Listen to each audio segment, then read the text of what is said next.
नमस्कार दोस्तों, stock market studies में फिर से एक बार आपको बहुत-बहुत स्वागत है। तो आज मैं फिर से आपके सामने कुछ इंपॉर्टेंस कंपनी का अपडेट शेयर करने वाला हूँ, तो वीडियो को पूरा लास्ट तक देखिएगा।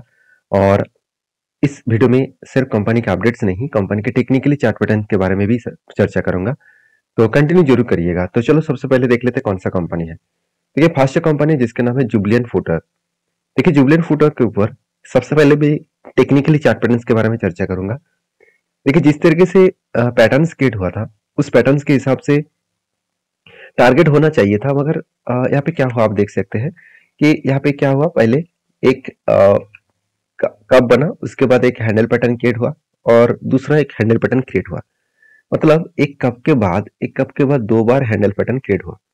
तो हमेशा आपको मैं बोल के आया हूँ कि जब भी कोई कप विथ हैंडल पैटर्न्स में बार बार हैंडल पैटर्न क्रिएट हो, तो वहाँ पे एक हायर पॉसिबिलिटी है उस हाई लेवल को वो ब्रेक करने का कोशिश करेगा। तो हाई लेवल का जब भी ब्रेक करने का कोशिश करेगा तो एक ब्रेकआउट मिलेगा। तो फाइनली कहाँ पे ब्रेकआउट मिला इस कैंडल ने। नेक्स्ट कैंडल ने यहाँ पे ब्रेकआउट कंफर्मेशन कर दिया और उसके बाद देखिए रिटेस्ट किया, और रिटेस्ट करने के बाद यहाँ पे मेरा एंट्री था, और एंट्री होने के बाद बहुत टाइम लगा दिया, नीचे भी आया था। यहाँ पे एक स्ट्रांगली क्या था, एक सपोर्ट था, उसी सपोर्ट को वो फेस किया। और नीचे 200 डेज ईएमए का भी सपोर्ट था, तो उसको भी कंपनी फेस की। और उसके बाद धीरे धीरे करके कंपनी क्या किया, ऊपर गया। ऊपर जाने के बाद यहाँ पे क्या किया, यहाँ पे रिटेस्ट मतलब एक रेंज क्रिएट किया। उसके बाद देखिए टारगेट के नजदीक था और टारगेट ना होने से पहले ही वो क्रैश हो चुके। अभी देखिए कंपनी 200 डेज ईएमए के नीचे ट्रेड करना स्टार्ट कर चुके हैं, और वो भी हाई वॉल्यूम के साथ। इसका मतलब एक बड़ा सा करेक्शन होने का चांसेस है, और करेक्शन होगा तो कहाँ तक होगा। देखिए इसका जो कप हैंडल का जो साइज है, हैंडल का जो रेंज है, उसी रेंज के हिसाब से मैं बात करूं तो आप देखेंगे तो यहाँ पे एक रेंज क्रिएट हुआ। तो ये जो स्ट्रांगली सपोर्ट इसको मिलेगा, ये सपोर्ट कहाँ पे है, 467 के आसपास। इसका मतलब यहाँ पे गिरते गिरते अगर इस लेवल तक आए तो इसको यहाँ पे एक स्ट्रांगली सपोर्ट मिलेगा। ये वही सपोर्ट मिलने के बाद वो रीबैक करने का कोशिश करेंगे। तो फिलहाल के लिए दो सपोर्ट इसको मिलेगा। पहले यहाँ पे एक सपोर्ट है जो सपोर्ट निकल कर आ रहा है करीबन 479 के आसपास, और नेक्स्ट सपोर्ट है 467 के आसपास। तो मेरा ऑलमोस्ट इसके ऊपर एंटी है, और मैं जरूर कंटिन्यू करने वाला हूँ। क्यों कंटिन्यू कर रहा हूँ वो तो आपको दिखाना चाहूंगा। देखिए कंपनी का जो मार्केट शेयर है, कंपनी किसके ऊपर डिपेंडेंट है ज्यादा से ज्यादा, पिज्जा के ऊपर। आप सभी जानते हैं डोमिनोज जो पिज्जा है, इस सेक्टर में कंपनी 70% मार्केट शेयर लेके रखा है। तो पिज्जा बेचने वाला एक कंपनी है। पिज्जा के साथ हॉन्ग्स किचन, साथ ही साथ डोनट्स, इस तरीके से प्रोडक्ट्स भी कंपनी बेच रहे हैं। तो कंपनी का मेनली जो बिजनेस चल रहा है वो पिज्जा के ऊपर है। तो 70% पिज्जा कंपनी बेच रहे हैं और 70% मार्केट शेयर लेके रखा है। और मजेदार बात यही है कि कंपनी का जो फाइनेंशियल डेटा है उसके बारे में चर्चा करूँ तो कंपनी का ROE एंड ROC दोनों ही आपको एवरेज 15% के ऊपर देखने को मिलेगा। तो एक बेस्ट तरीके से पॉइंट्स ऑफ व्यू से देखने को मिला है। उसके साथ साथ कंपनी का नेट प्रॉफिट वो 6% के आसपास देखने को मिले, और जो डेप्थ है वो एकदम ना के बराबर है। तो सारे पॉइंट को सामने रखते हुए एक ही बात कहूंगा, कंपनी के ऊपर जो परफॉर्मेंस है वो ठीक ठाक है। उसके साथ साथ कंपनी क्वार्टरली रिजल्ट भी पब्लिश किया, आप वो भी देखेंगे तो सेल्स ठीक ठाक है, एक्सपेंस वो भी चलो ठीक ही है। एक एक्सपेंस को मेंटेन करने के बाद नेट प्रॉफिट वो भी आप देखेंगे तो 80 करोड़ से थोड़ा सा कम हुआ, और इस प्रॉफिट थोड़ा सा कम होने के कारण ही थोड़ा सा प्रेशराइज देखने को मिला है। तो आज नहीं तो कल बहुत रिकवरी जरूर करेंगे, क्योंकि इंस्टीट्यूशन इस कंपनी के ऊपर कंटिन्यूसली होल्डिंग को बढ़ाते चले जा रहा है। एफएस के पास होल्डिंग 26% था, वो 27.5% हो चुके हैं। डीएस के पास 22% था, वो 22% के आसपास देखने को मिला। इसका मतलब इंस्टीट्यूशन ने अच्छा खासा होल्डिंग को कंटिन्यू कर रहा है।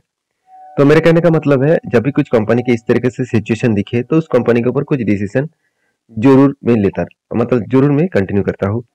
तो आपके क्या ओपिनियन है जरूर मुझे कमेंट्स करके बताना। नेक्स्ट जो कंपनी है उसका नाम है IEX, इंडियन एनर्जी एक्सचेंज। देखिए इंडियन एनर्जी एक्सचेंज के बारे में मैं बात करूं तो सबसे पहले इस कंपनी के मैं क्वार्टरली रिजल्ट दिखाने से पहले कंपनी का मार्केट शेयर दिखाना चाहूंगा। जो लोग सोच रहे हैं कि इस कंपनी का मोनोपोली बिजनेस खत्म हो जाएगा, उसके लिए बता दूं।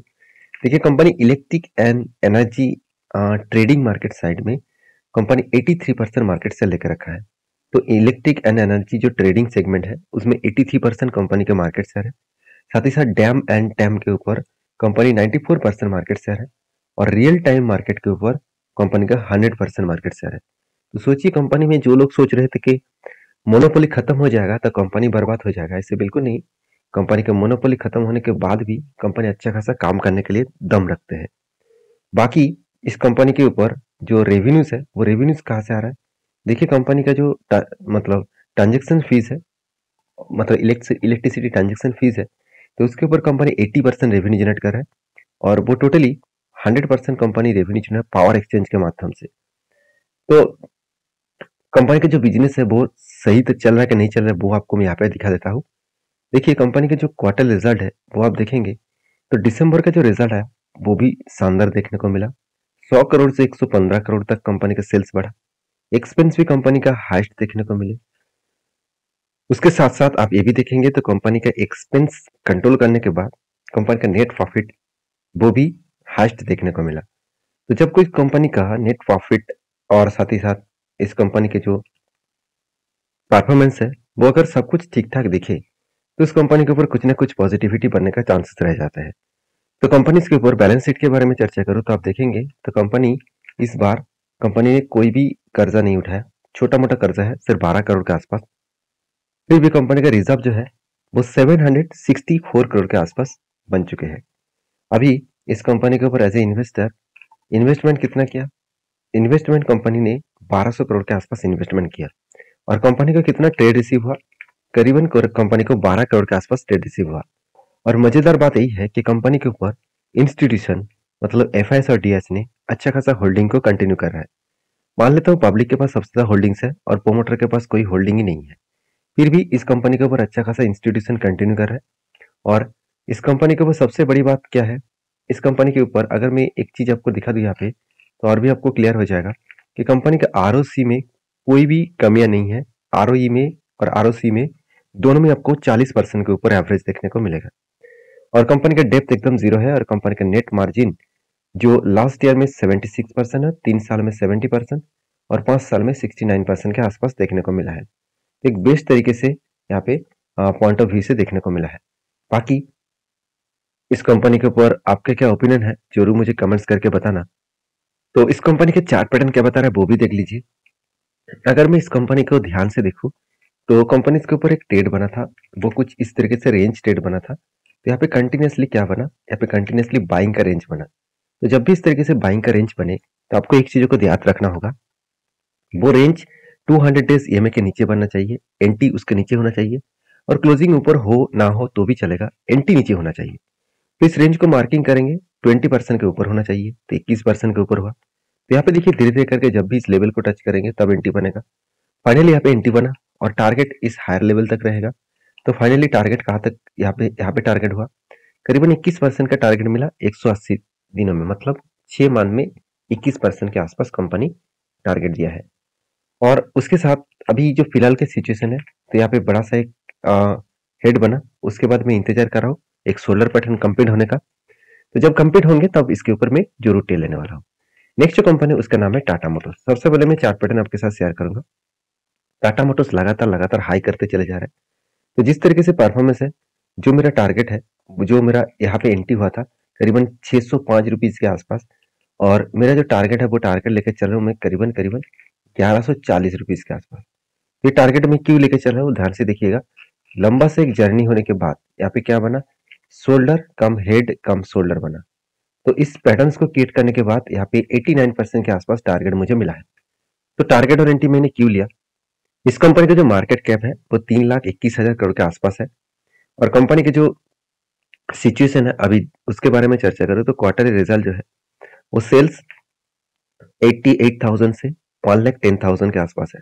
एक्सपेंस को कंपनी मेंटेनेंस करने के बाद इस बार देखिए कंपनी नेट प्रॉफिट किस तरह से किया। देखिए मैं पहले ही बोल चुका हूँ कि कंपनी क्वार्टर 4 मतलब 3 का जो रिजल्ट आएगा कंपनी में धमाका रिजल्ट देखने को मिलेगा, क्योंकि पहले से ही शेयर जिस तरीके से भाग रहे थे उसके एक नजारा पहले से ही देखने को मिला कि कंपनी अच्छा खासा ग्रोथ करने वाला है। अभी देखिए पिछले साल में से 3,000 करोड़ का प्रॉफिट था और पिछले क्वार्टर्स में भी 3,800 करोड़ का प्रॉफिट था। इस बार वो डबल हो चुके हैं, मतलब प्रॉफिट ग्रोथ डबल हो चुके हैं। तो सोचिए जब कंपनी का प्रॉफिट ग्रोथ इतना बड़ा हो चुका है तो क्या उस कंपनी मतलब रुक जाएगा? बिल्कुल नहीं। उसके साथ साथ और एक पॉइंट्स मैं आपके साथ शेयर करूं तो टाटा मोटर्स ने क्या किया? टाटा मोटर्स ने इस बार हाईएस्ट लेवल में कैपेक्स को भी बढ़ा दिया। तो 2022 में सिर्फ 14,900 करोड़ का कैपेक्स था, वो इस बार बढ़ के हो चुके हैं 18,900 करोड़। तो कैपेक्स को शानदार तरीके से ग्रोथ किया और इस कंपनी ग्रोथ होने के पीछे और भी रीजन है। अगर मैं टाटा मोटर्स के टोटल प्रोडक्ट सेल के मतलब टोटल गाड़ी सेल के बारे में बात करूं तो कोविड के टाइम में देखिए 2021 में कंपनी का सेल सिर्फ 20,000 के आसपास आ गया था। आज वो बढ़ के कितना हो चुके हैं, 70,000 के ऊपर चल रहा है, 80,000 के ऊपर चल रहा है। तो एक अलग लेवल में जर्नी कंपनी कर रहा है और इस अलग लेवल में जर्नी होने के बाद कंपनी के हाई ग्रोथेबल सिचुएशन देखने को मिला। बाकी इस कंपनी के ऊपर आपका क्या ओपिनियन है जरूर कमेंट्स करके बताना। तो नेक्स्ट जो कंपनी है उसके नाम बारे में बात करूं, उसका नाम है mug advertising and marketing services limited. जिस कंपनी ने एक बहुत बड़ा अनाउंसमेंट पहले भी कर चुके हैं, जो है बोनस एंड स्प्लिट का। एक साथ बोनस एंड स्प्लिट देने वाला है। तो 5 तारीख को आपको बोनस एंड स्प्लिट एक साथ मिलेगा। तो जो इस व्यक्ति इस कंपनी के ऊपर निवेश करेगा तो इसका एक्स्ट्रा बेनिफिट मिलेगा। तो निवेश करने से पहले इस कंपनी के ऊपर एक बार रिसर्च करना, क्योंकि मेरी तरफ से कोई भी रिकमेंडेशन नहीं है किसी कंपनी के ऊपर। किसी कंपनी के ऊपर काम करना है, किसी भी कंपनी के ऊपर काम करना है तो एक बार रिसर्च करके जरूर आपके खुद के ओपिनियन के हिसाब से काम करिए। मेरे तरफ से कोई भी बाय एंड सेल का रिकमेंडेशन नहीं है, क्योंकि मैं कोई सेबी रजिस्टर्ड पर्सन नहीं हूँ। तो मिलते हैं नेक्स्ट वीडियो में, तब तक के लिए धन्यवाद।